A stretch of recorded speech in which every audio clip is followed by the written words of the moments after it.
Okay, so here we are. We're going to take some time now. By the way, if you're on our live feed on YouTube, you're going to see a whole bunch of chat going on.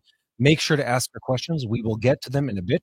We're going through a initial or preliminary sort of survey of what's been happening, the events, the people, uh, all the hot things that are happening in the Middle East. And when we're done with that, we're going to start answering the questions that you send in.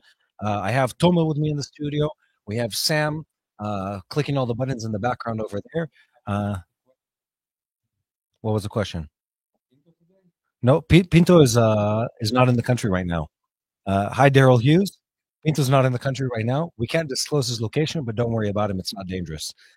He's traveling at the moment. So today we're talking about everything that's happening in the region, about Iran, about Israel, about all the threats, all the angry people, all the tenuous relationships. Let's start with the headlines, and we'll go into further detail in just a bit. So here's what's been happening. Iran is aiming more than 1,000 hypersonic ballistic missiles at Israel. Let me say that again. More than 1,000 hypersonic missiles against Israel. And thank you, Toma, and also against the U.S. We'll get to that in a second. So here's the source. An Iranian military source who says the following things. He says that Tehran has raised its alert level and positioned thousands of missiles ready for immediate launch. Among the targets, nuclear facilities in Israel and American bases in the region. We'll go through which bases there is there. Yeah. So let's talk about what's been happening right now in this region. To say it's complicated, to say it's hot is an understatement. So President Trump comes into office and he immediately says the following. He says to the Iranians, look, there's two options that we're about to take here. And both of them are a stick, neither of them is a carrot. Option number one, we'll call it intense diplomacy. He says to the Iranians, look, we've been going back and forth on this nuclear bomb idea for a very, very long time. And since we started talking about this, you have been very, very crafty and very creative in avoiding any kind of supervision and have persistently carried on with a nuclear program. We're not going to allow that anymore. What we're doing is we are going to reach an agreement with you. He apparently, and we'll get to this in depth later, sends a letter to the supreme leader of Iran and says, look, here's what we want to do, and there's a timeline on this. It's not indefinite. You can't draw out the negotiations for months. There's a timeline on this. And when you get to the end of that timeline, we're pressing the button. The button isn't sanctions. The button is military attack. The reason increasing so much forces in the Middle East. Exactly. And so on the one hand, the U.S. says, look, we've previously successfully used sanctions against Iran. We've successfully used economic pressure, diplomatic pressure. We've done a lot, but that's not all that's on the table. Now we have another option, and it isn't a vague threat. It isn't maybe one day in the future we'll carry out a military operation. It is the forces are amassed next to Iran, throughout the Indian Sea, throughout the Arabian Sea, in the Red Sea. This entire region is swarming with U.S. forces and, of course, Israeli forces and several other countries, all waiting for this moment of culmination with the Iranians. And today we're discussing exactly that. What is going to happen between the U.S. and Iran? Will Iran cave in? Will Iran push some kind of button and start a full-on war? I hope not, but we might be there. How it's going to look like? And what will that look like? And I want to remind people as we sort of start diving into this content that we're still at war, and that's important to know. We live in Israel. I have 3 little kids at home, and for the majority of the last day of every day, of several weeks, we've heard sirens because there have been intercepts overhead. Once it was in the north, it was from Hezbollah, again, triggered by the Iranians. Several other times, it was from the Houthis in northern Yemen firing ballistic missiles towards Israel, multiple times, by the way. And once, even while we were sitting downstairs in this very studio, our entire team had to rush to the bomb shelters because there was a ballistic missile that was fired towards Jerusalem. So again, this war is far from over. It's still very, very much ongoing, very much serious, and threats are being made that haven't been made before. If you're joining us just now, we're breaking down everything that has been happening between the U.S., the Iranians, the upcoming deal, or the possibility of full military strike. And if you're just tuning in, or this is the first time you're hearing about this, let me lay a picture of what's been happening in the Middle East. Right now, There are more forces at the ready in this part of the world than have been throughout the entirety of this last 15-month war. Correct me if I'm wrong, Thomas. That's true. That's true. And for now, we're standing in a point that I think the U.S. military brought more than 50% of his military army into the Middle East. I didn't know it was that high. That's So- kind of high. Yeah, so we have threats going back and forth between the Iranians, the U.S. The U.S. says, look, if you guys don't play along with what we're trying to do, we're going for full military attack. And the Iranians are not sitting idly and waiting for this to happen. They've been making open threats saying, no problem, guys. If this comes down the pipeline, we are ready. We have proxy forces that are going to fight against you. And more importantly, we will directly attack American military assets in the Red Sea, in the Arabian Sea, and all the way down in the Indian Sea in a small island group called Diego Garcia, which is this very, very bizarre place. We'll get into it soon. We'll get to it soon and show it on a map because I had to look it up on a map before we got into this. So here's what's been happening right now.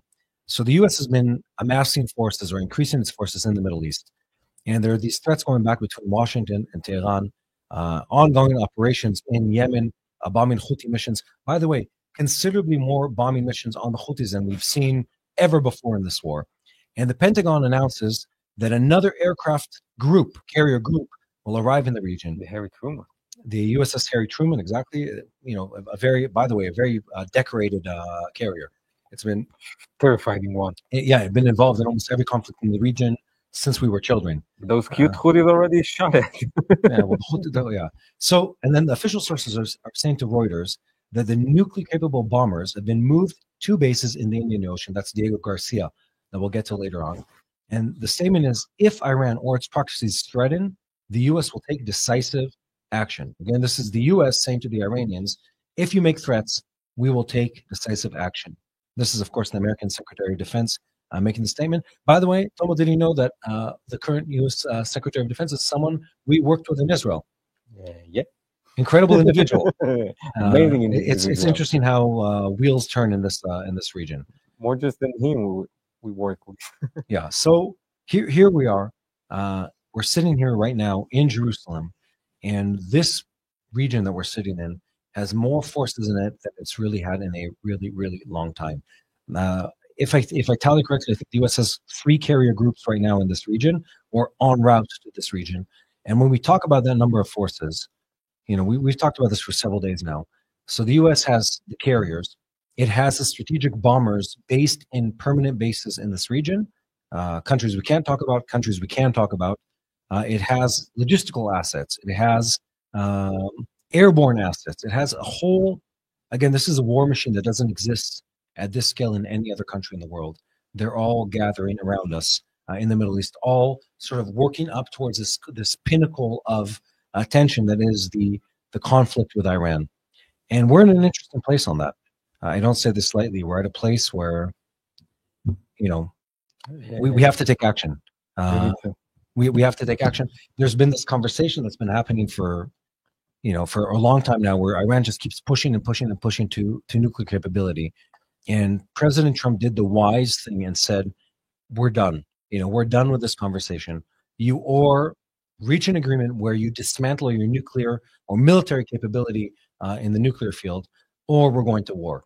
And I have to say, on a personal note, you know, we dread the situation of war, but in reality, you know, this is better. The evil we know today is much better than the evil we know in another time. And I have to remind people, you know, we've been covering this ongoing conflict for, you know, well over a year now.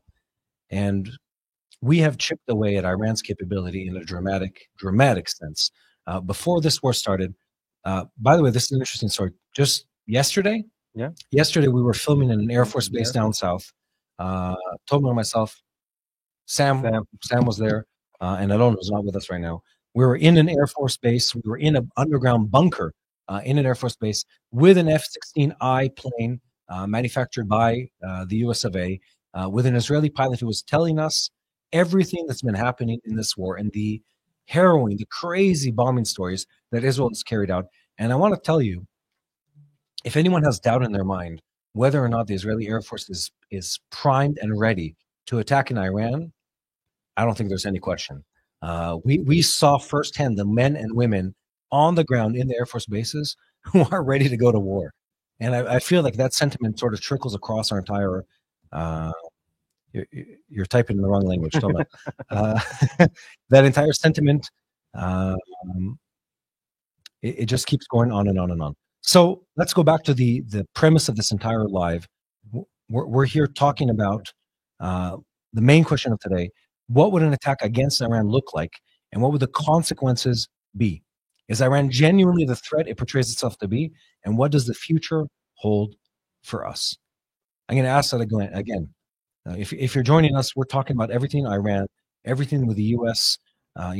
Gathering of forces throughout this region, and this ongoing rising in tension, rising in water temperature throughout the region. And we're about to talk through today about what an attack on Iran looks like, what's going to happen in this region. We're going to unpack together from where, how, and what this attack would look like. And we're going to dive deeply with you, the audience, into all the hot topics. So let's get into the details before we stop. If you're just joining us, I'm Shoshani. I'm joined with Tomel, Sam, Micha, our talented crew, and Alon in the background. Alon, who's never been in the army. Stay joking. In case anyone's watching, Alon's never been in the army. Anyway, so we're here talking about everything that's happening in this region. And I want to pause for a second. Let's just take a look at our YouTube channel. You want the question? Well, I was going to look at the number. We have over 3,500 people that are currently watching. And there is the first question coming up. What is the first question, Tomo? Mati, are you aware of Iran has a plan to waste time? So Ellie Jeff asks, Mati, are you aware of that? Iran has a plan to waste time. Absolutely. We know that, and the Iranians know that, and the U.S. knows that. And I'd say this is where it's refreshing to see the foreign policy carried out by President Trump, where instead of just saying, we've seen in the past this drawn out conversation, drawn out negotiation between Iran and multiple other countries. There were so many names to this, it's almost impossible to keep track of it. There was the JCPOA, and there was a P plus this and P plus that, all these different countries that were joining forces and trying to regulate what Iran was doing. But in the end, in the bottom line, Iran are the masters of negotiation. I mean, I don't know if people know this, but in the Middle East, the Iranians are known for being the hagglers. They're known for being the tradesmen of this region. I come from Iranian descent. It's something I had to grow up for my entire life. In Israeli society, we always joke about the Iranians that they'll haggle over everything. Thankfully, I didn't get those genes, but one of my siblings did. I won't name them. Anyway, so it's cheap more than the other. No, just negotiate. It's not cheap. Anyway, so we're going to go into this. Let's start with the first listener question or viewer question. Where's the Toma on the script? We're just answering. Do we know that Iran is telling? Yes, we. So to recap, President Trump sends a letter, the content of which we don't fully know yet, and he sends it to Supreme Leader of Iran, the Ayatollah Khamenei, and he says to him, "Look, buddy."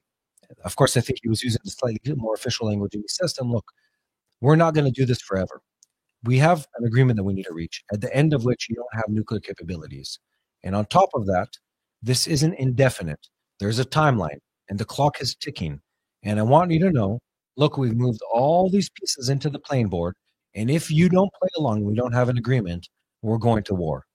And Iran says to that, they start playing games. They're backpedaling like furiously. They say, look, we don't like negotiating under pressure.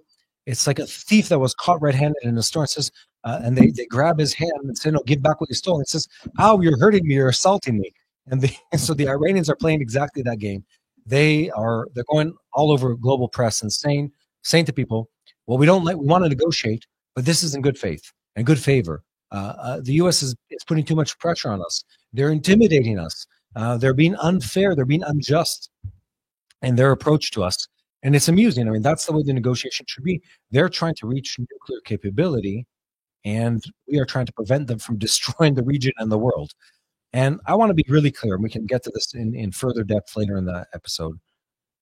Iran should never have a nuclear bomb. And President Trump and Prime Minister Netanyahu and the previous prime ministers in Israel and the previous presidents in the White House all said very clearly a reality in which the Iranians have a nuclear bomb is not something we can live with, and that is not a joke. We will not be alive if they have a nuclear bomb. So we're really, really clear on that. And there's this incredibly clear Iranian threat. I Sorry, really want to get to what intimidate the regime in Iran right now. And with that, we have a question from John. Yeah. He asked, which John country- El Maleh. I'm looking at this. I apologize, John, for mispronouncing your name.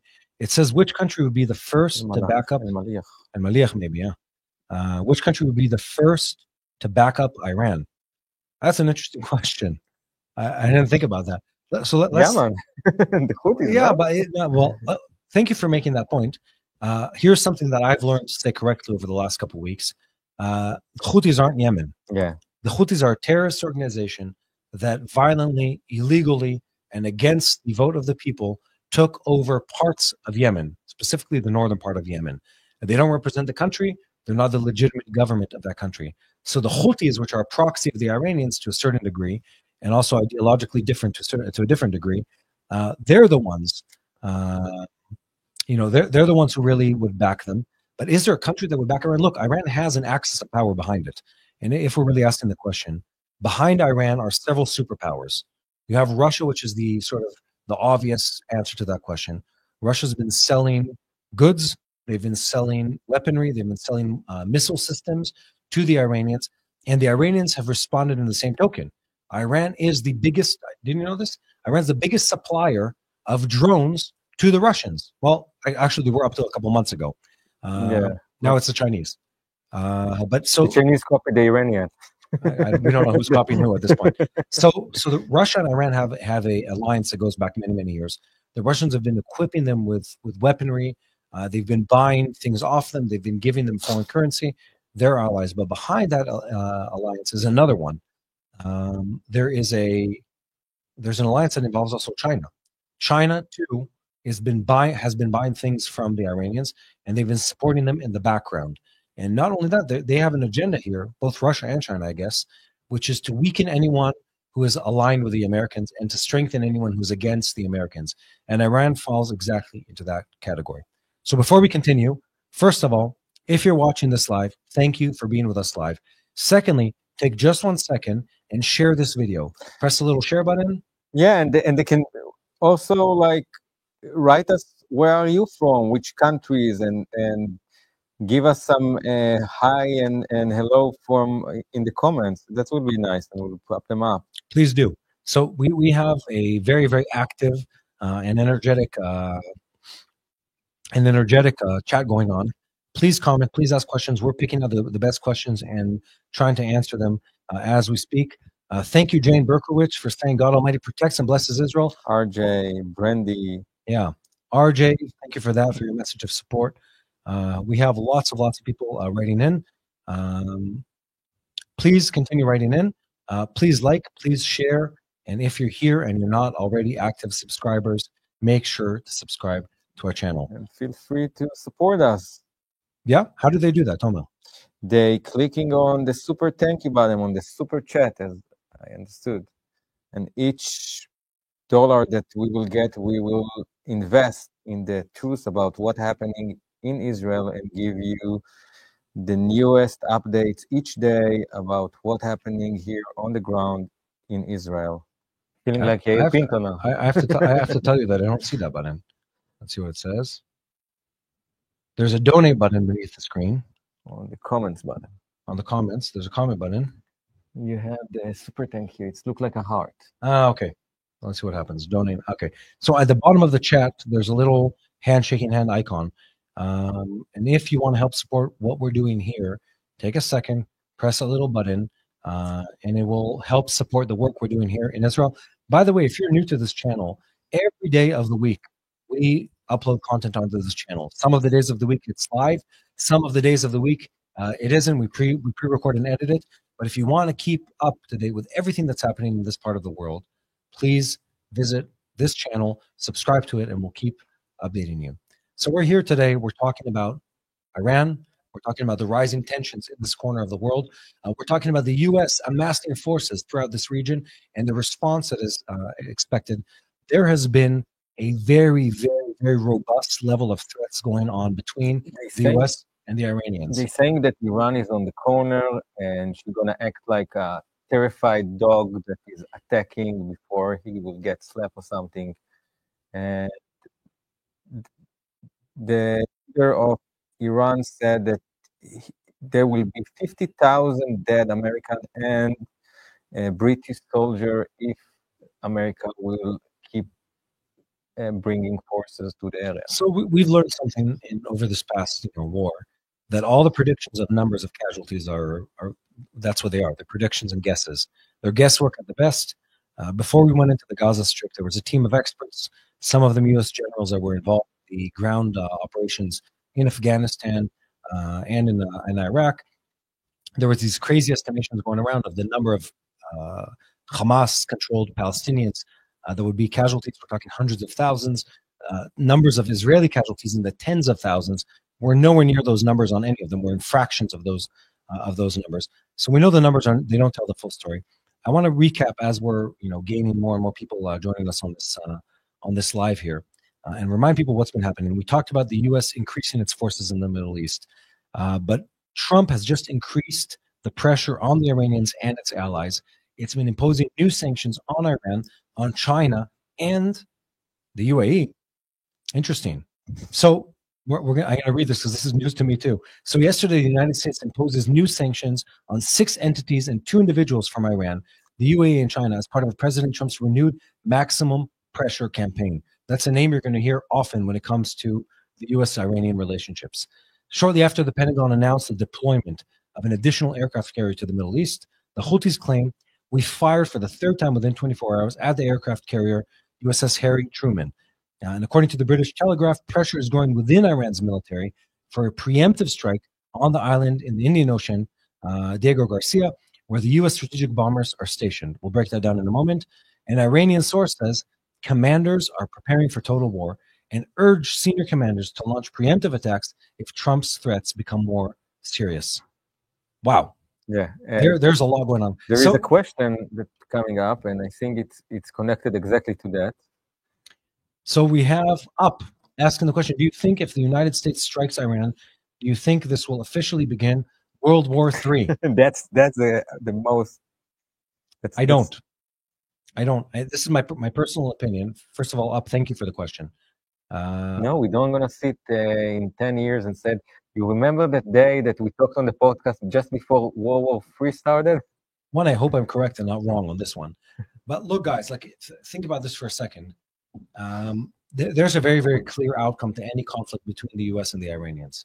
Very clear outcome. When we go to war, if that ever happens on a full scale, and the U.S. forces that are currently gathered in the Mediterranean area, in the Middle Eastern area, the U.S. forces and the Israeli Air Force together with them and the other allies in this region, if they join forces and attack Iran, there's only one scenario that's going to take place. And at the end of that scenario, Iran is going to be the one losing, and the U.S. is going to be on the victorious side. This isn't up for debate.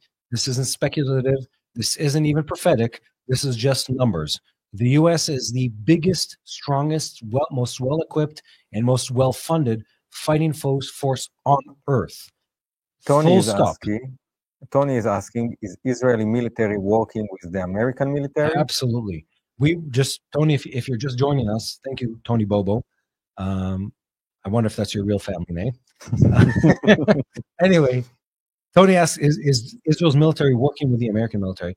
And I'll say this, absolutely. We just yesterday were filming with the Israeli Air Force down in the Negev, and we were talking, we can quote part of what they told us.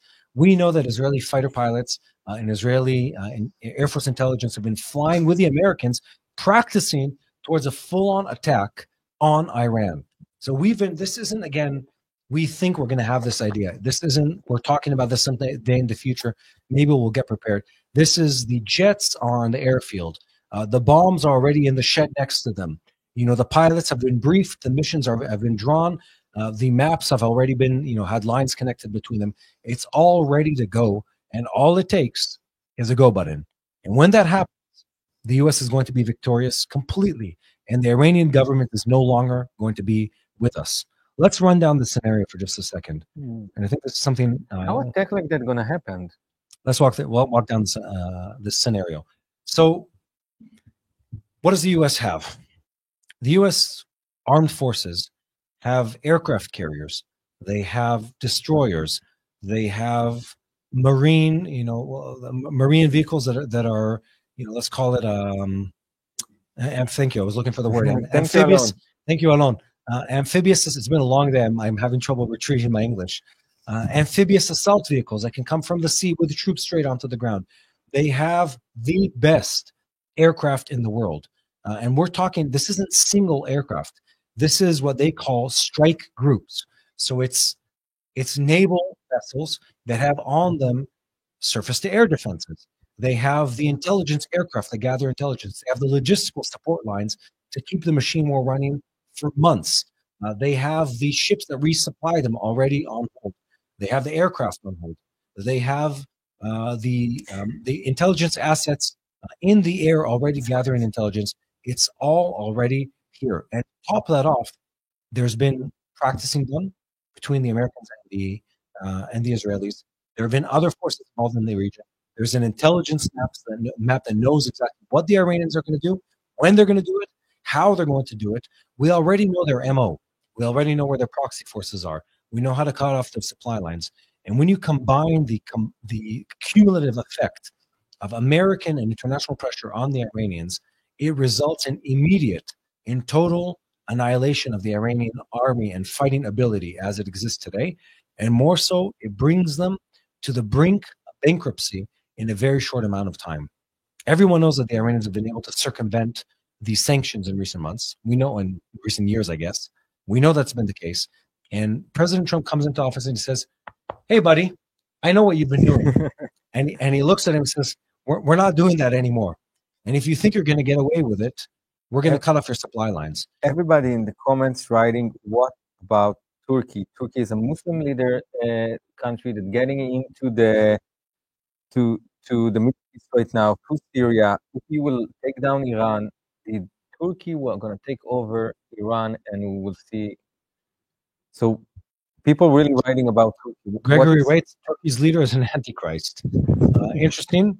We're actually talking about creating some content on the topic of end times, because I think it's something that we've left untouched for too long. So let's dive into this for a second. Turkey is a huge country. Turkey has a huge army.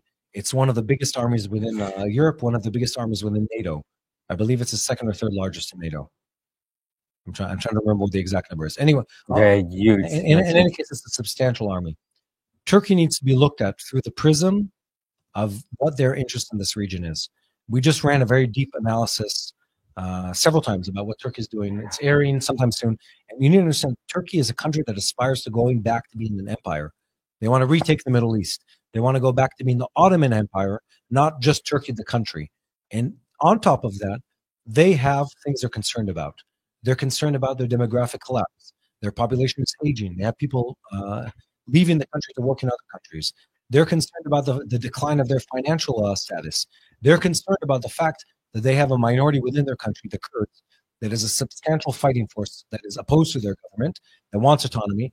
And on the other side of their border, they have more of those minority. So everything they do in this region is out of a desire, an ongoing desire to strengthen, to bolster their position in the Middle East, and to weaken anyone who is opposed to them and their stature. And one last thing is Turkey is taking advantage of the vacuum power that Iran has left in this region. When the dominoes of Iran started falling, with the demise of Hassan Nasrallah and the Hezbollah fighting force, with the collapse of the Assad regime in Syria, with the people in Iraq turning publicly against Iranian support, calling them out negatively on national television, something we never expected, with other countries in the region saying, enough of Iran's agenda. We want what Israel and the U.S. are able to bring to this region. When you look at all of those things combined, it becomes very, very clear why Turkey is trying to get a foothold in this region, because it sees the weakness that's left behind by Iran sort of imploding on this side, and by other countries looking at reshaping their position here because of what's been happening. You saw what Turkey did yesterday?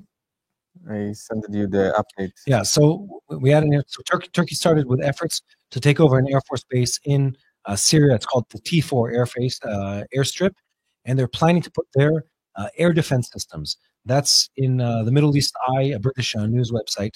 And accordingly, Ankara, which is Turkey, has already started planning how they would build out this facility. Israel said no about it. Said if they will take over this base, and putting air defense system, we will take it down. And we took the T4 already. With that, maybe we'll show our viewers where's stuff on the map, because we know where Iran and Turkey and the whole region Do we is. have a pen that we can throw this direction? I can suggest you for my bag. Okay, so Sam, are we able to show my screen? Use your finger. I'll use my finger. I recently, Alon and I spent the morning at a gun range, so my hands look accordingly. By the way, Alon was had a better grouping on a handgun than I did today. Well, it was substantial. He's good with a gun. Be careful, guys. Huh? Behind those shorts, there's someone who knows how to use a handgun. So show us where. Anyway, so here we are in this region, and I want to state something. What was it? A couple weeks ago, maybe it was a couple months ago. At this point, we had a siren go off in our community. We live to the west of Jerusalem, and one of my kids says, something about, Hezbollah is firing at us again. And I said, oh, no, it's not Hezbollah, it's the Houthis. And then this is, a younger child, he says, why? Who are the Houthis? I said, well, the Houthis are in Yemen. I said, well, where's Yemen? I said, okay, hold on. I pull up my iPad, pull up the map, and I said, let me show you, because we talk about these things as if they're obvious. And in reality, it just doesn't make sense. Let's put it back to the...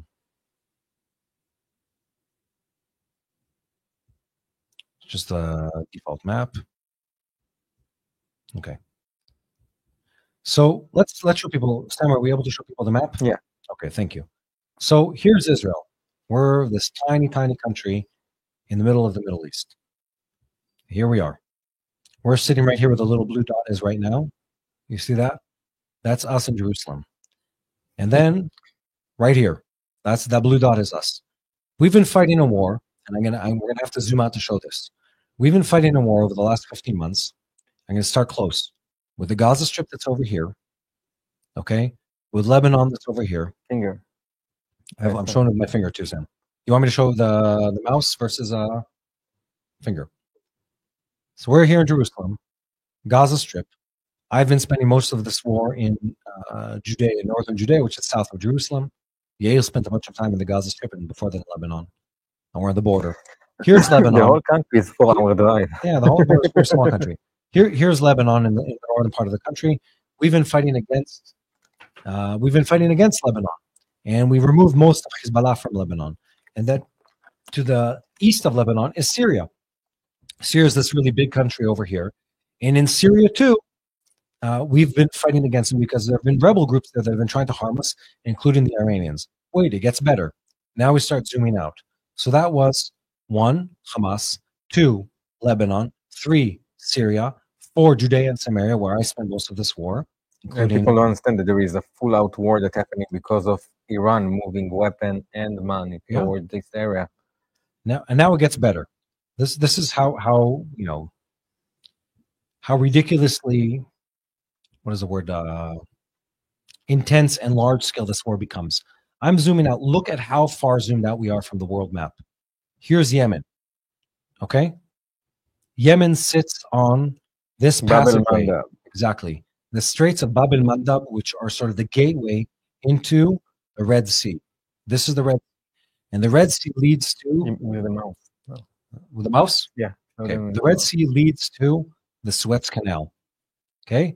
And the Suez Canal is the passageway through which, we don't know the exact number, but they say it's in the in the double digits. Let's say 20 to 30% of most of the dry goods in the world go through this tiny stretch called the Suez Canal.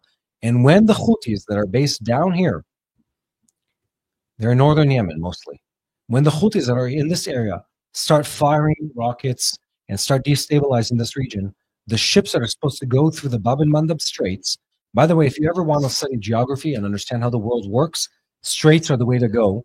It goes all the way back to when people first built ships. The way people control the straits that go through the different oceans is the way you control the empires.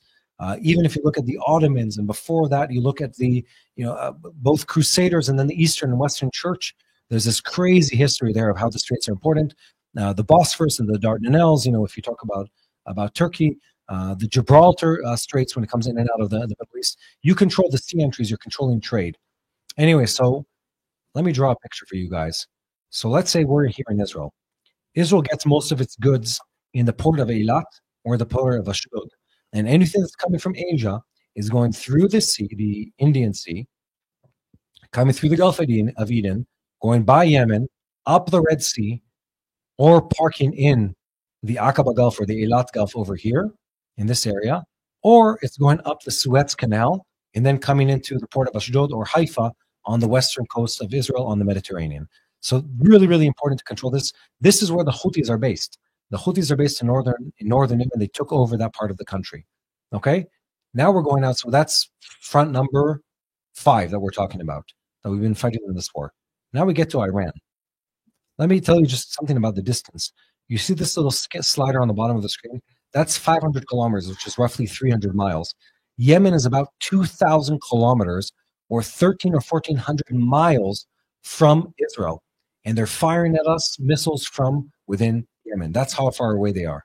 That's why you're using those ballistic missiles. Yeah, you have to use ballistic missiles because anything smaller than that doesn't make it. We're outside of the range of most long-scale drones, by the way. Just you can drink water, and I can tell them to share, like, subscribe, and click the donate button or support us through the super chat, the small heart that you have. Each dollar that you support us, let us keep our work and bring you the news and the truth about what is happening in Israel every day.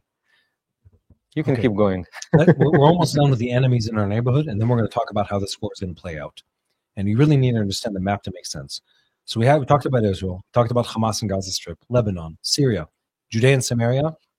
We talked about the Houthis in Yemen, and now we're going over to the Iranians. Iran is an enormous, enormous country, and it sits on another set of straits called the Hormuz Straits.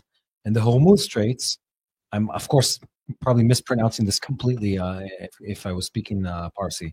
Anyway, so the Hormuz Straits are the straits that go in and out of what's called the Persian Gulf or the Arabian Gulf, depending who you're asking. And guess, aside from the Iranians, who also sits in that Gulf? Everyone that manufactures substantial oil in the Middle East. That's who sits in that area. So if Saudi, or if the Kuwaitis, or if the Qataris, or if the UAE, or if the Kingdom of Oman, if they want to move out oil from this region through the sea, they're going by their good friend, the Iranians. And right here in this area, off the coast of Iran, in this whole area here, is where the biggest war possibly to take place in this region in over 20 years might possibly happen. Where is the American bases over there? Well, the U.S. has bases in several of the kingdoms in this area. It has forces based there. They have a lot of naval presence in this area. And then if you go, and this is interesting, we literally had to look this up the other day. I have a list, I think. Where the Diego Garcia Island is. I'm not going to bother trying to scan. So let me show you how far out we're zooming here. Okay, this is India that we're looking at, and somewhere in the Indian Sea in this area, you'll see what? A tiny island called Diego Garcia. We're zooming in now, and let me zoom out and show you where it is. This is where it is. Look where Iran is. Look where the base is. Look where Israel is. That is really, really, really far away. And it's not just the U.S. base; it's also a British base. It's a British base. I believe it's an island group that belongs to the British. Wow, it looks beautiful. Yeah, it looks lovely. I wouldn't go on a vacation right now. Yeah. Maybe sometime in the future, Toman. So anyway, so here's what's about to play out in this region. We have, by the way, if you guys have questions, now's the time to give us the questions because we're getting ready to talk exactly about how this is going to play out. So let's talk about what's going to happen in this region. We're talking about how the war is going to play out between the U.S., Israel, and the Iranians. So one question by Earth Angel 4059. You can look, is asking, did we take assets there to avoid Saudi and other airspaces? That is a really good question. Possibly. I'd say this, though, if we look back at what the U.S. has been doing and Israel through the war, Saudi has not been shy about supporting Israel or the U.S. And being opposed to the Iranians. I want to explain to you why the Saudis dislike what Iran is doing to such a degree. What Iran has been doing to the Saudis is every time the Saudis, so just to remind everyone, Iran is one stream of Islam called Shia Islam, and Saudi is the sort of the capital, it's the Mecca of Mecca for the Sunni Islam. But they hate each other more than they hate the Jews. But. Yeah, they really, really, really, really dislike each other. And Saudi exports a huge amount of oil, and Iran really dislikes Saudi. And when they want to like poke the Saudis in the eye, what do? They ask their good friends in Yemen, the Houthis, and they say, hey, Houthis, can you do this? Can you launch a drone strike or a rocket strike at an oil refinery in Saudi? And they do. They take a couple of drones. Again, the distance is much shorter than going from Iran. And they say, no, this wasn't us. This was the Houthis. They're independent people. They fly a swarm of drones and they fly a swarm of rockets and they blow up an oil refinery in Saudi. Run the numbers. It's really an expensive business for the Saudis to go to war against the Houthis. And they are really, really happy for Iran to stop meddling and destroying things in the Middle East. So there is another question about Iranian leaders. If you want to look.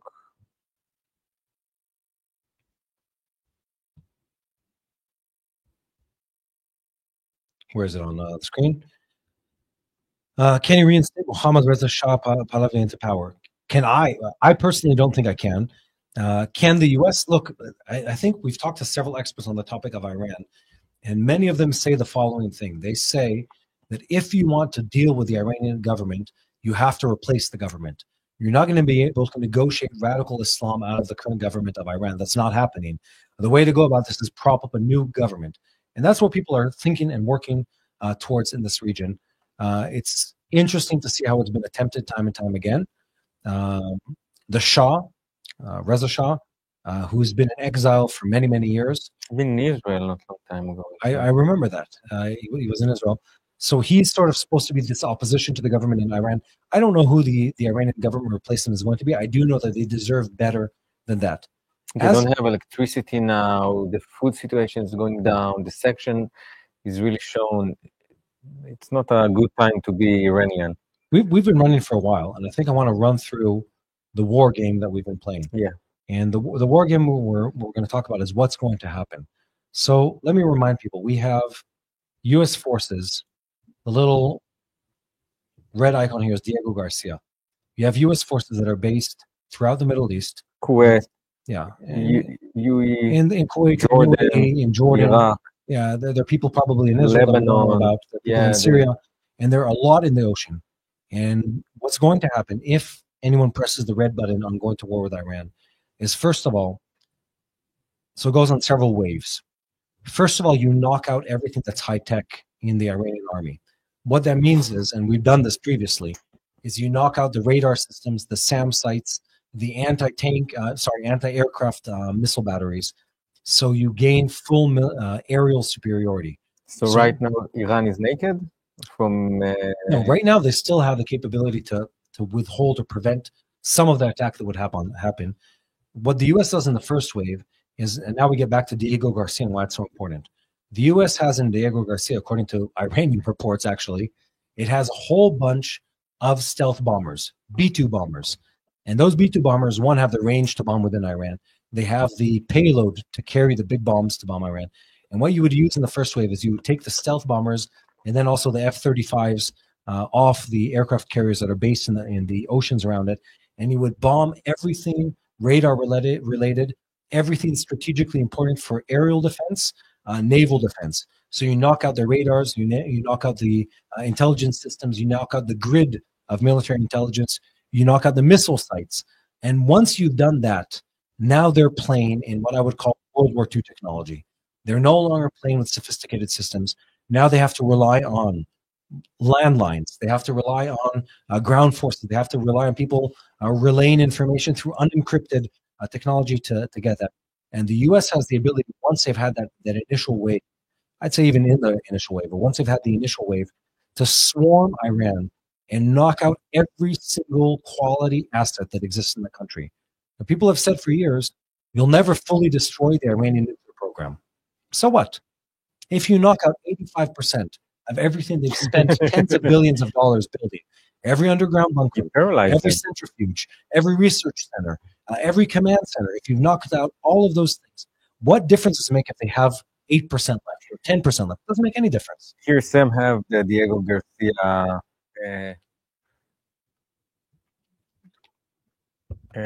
base 3D that you can see how small it is. Beautiful animation. Thank you, Google Earth, for providing that with us with that beautiful animation. So again, so the B-2 bombers are going to take off from Diego Garcia. They need the long runways and the logistics support that would be on the ground. Again, it's hard to comprehend how big the war machine of the American army is and how primitive the Iranian war machine is compared to the American one.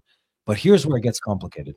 So we said wave number one is American and very likely Israeli stealth aircraft that is going to knock out everything radar related and everything that can stop anything missile related. So surface to sea, surface to air missile batteries. We're going to knock those out. We're going to knock out the electronics that go together with them and the intelligence systems that connect those.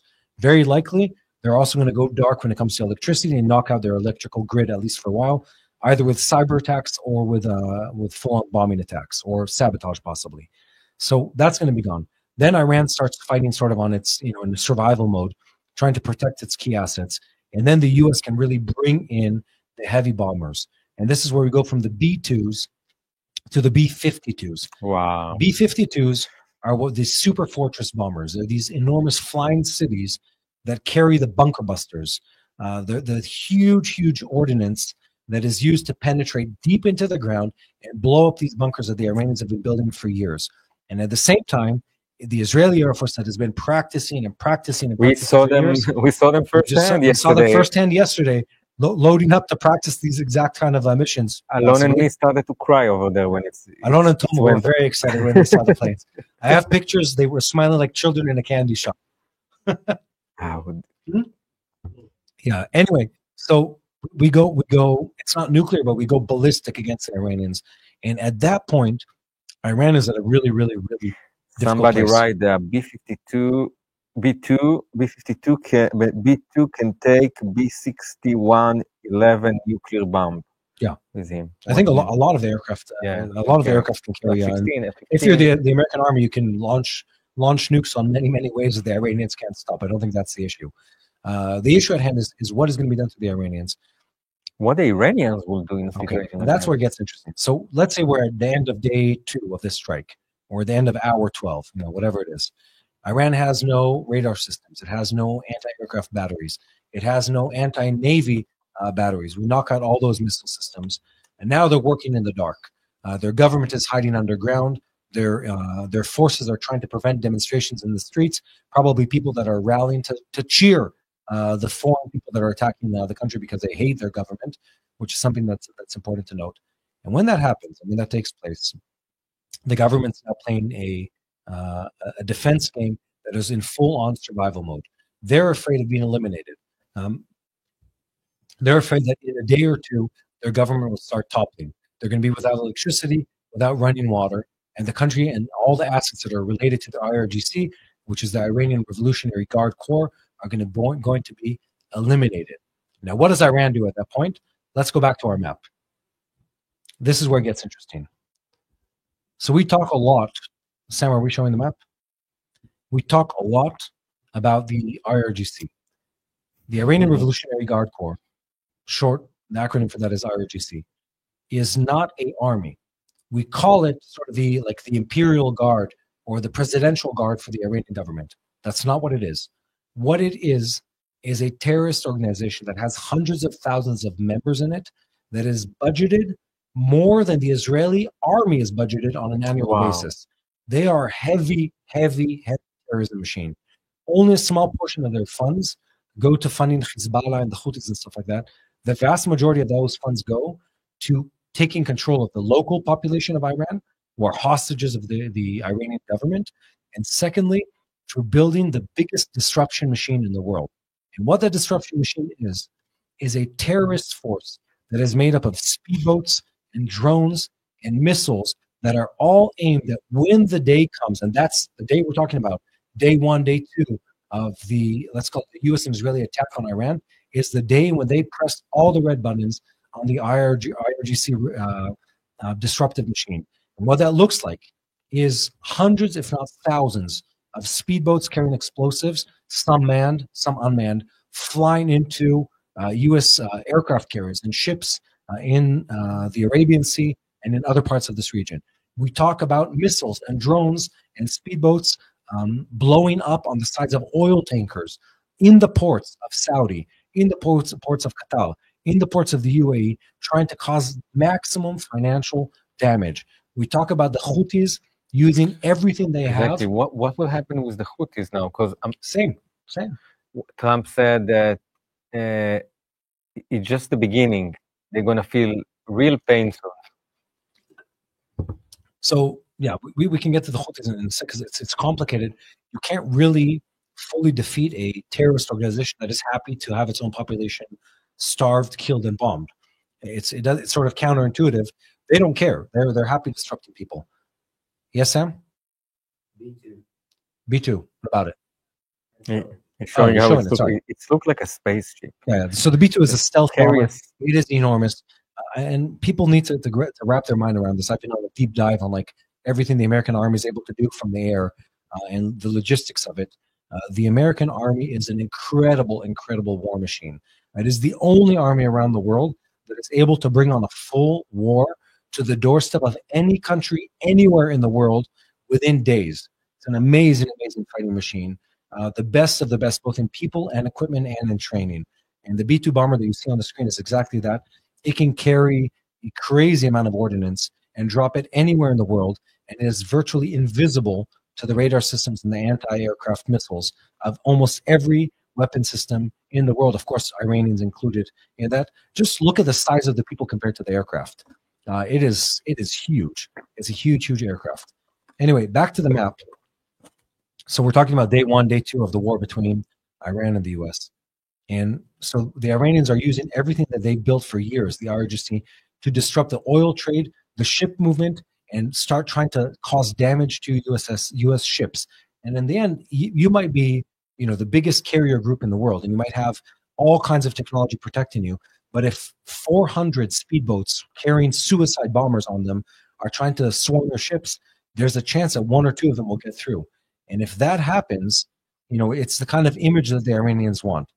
But ultimately, and I don't think it matters what we're talking about and how we're looking at this, one way or another, at the end of all of this, within a few days, the Iranian government is no longer with us. Sorry, let me switch back to the map. I was looking. There is a question about. It's from Northern Dawn, and he's asking if Iran is threatened to bomb the British airbase. Do they really gonna bomb Diego Garcia in the next couple of days? They might try. I'd say this: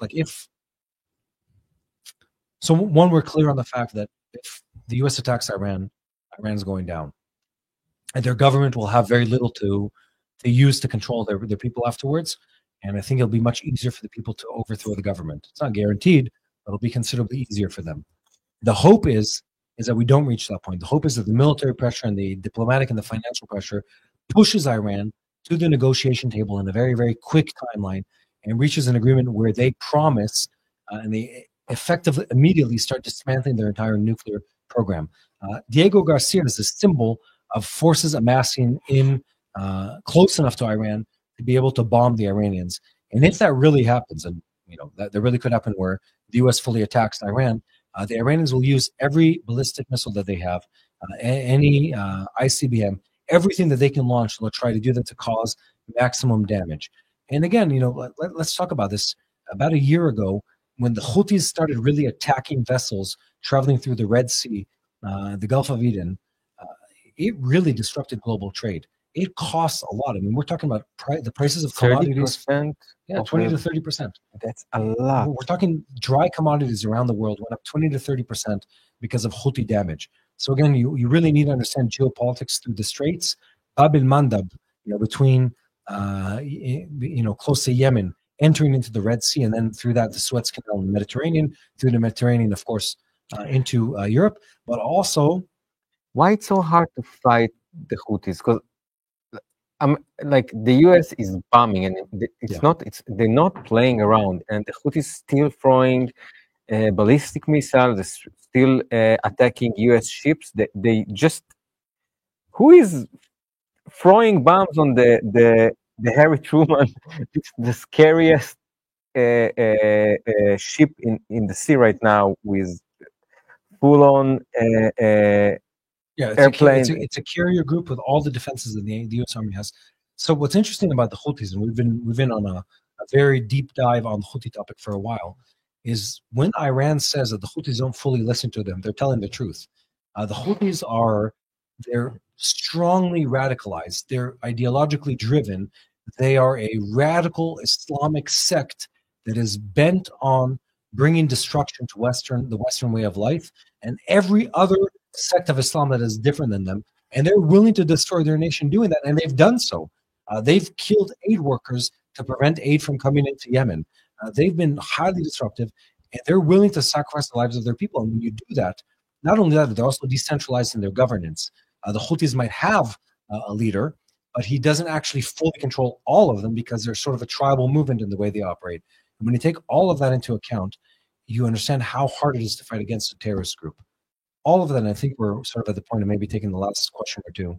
I think that let's ask to, again, if you are here and stay with us until here, we would really like that you will share and follow us and keep spreading the truth. It's super important. Click the subscribe button. And if you like to donate and support us, that's truly help. Click the super thank you button on the super chat. It's just a small heart over there. You clicking that, every dollar is helping us, and we're investing that in the truth of what's happening in Israel. So, Mati, let's get to conclusion and closing praise, that everybody will pray with us for the peace of Israel. Okay, so we need to learn what the word in English for dapa is. The most reasonable course of action in the next few months in Iran is the following: is we're not going to have a full-on war.